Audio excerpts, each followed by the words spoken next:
जंग में 14.5 मिलीमीटर बारिश में म्यूनसिपल कमेटी की कारकर्दगी का पोल खोल दिया। वक्फे वक्फे से बारिश ने शहर को पानी पानी कर दिया। शहर की अहम शाहराहों पर पानी जमा हो गया। मज़ीद तफसीलात जानते हैं बोल न्यूज़ के नुमाइंदा मलिक अरसलान शौकत से। जी अरसलान। जी बिल्कुल, अब्र रहमत जंग में ज़हमत बनकर जो है वो बरसी है। शहर की तमाम तर जो शाहराहें हैं इन पर इस वक्त जो है वो बारिश का पानी जो है वो जमा है। 14.5 मिलीमीटर तक की बारिश ने ज़िले इंतज़ामिया की कारकर्दगी का जो है वो पोल खोल दिया है। मेरे साथ एक शहरी मौजूद हैं, उनसे मज़ीद सूरत हाल पर बात भी कर लें। जी आप बताएं कि आप यूसुफ शाह रोड पर ख़रीदारी की घर से आए थे, क्या सूरत हाल है पानी की? क्या सर बहुत मुश्किल हालात में है, हम लोग आए हैं। आप देख सकते हैं अभी तो एक स्पेल हुआ है, अगर शाम तक दोबारा बारिश हो गई तो क्या हालात हो जाएंगे। गली मोहल्ले में जो है वो पानी भरा हुआ है और ज़िले इंतज़ामिया कहीं नज़र नहीं आ रही। लोग अपनी मदद आपके तहत पानी निकालने की कोशिश कर रहे हैं।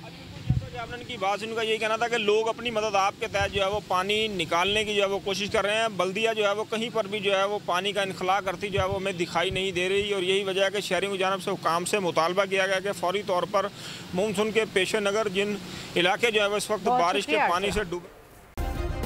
सब्सक्राइब करें और बेल दबाएं ताकि कोई खबर रह न जाए।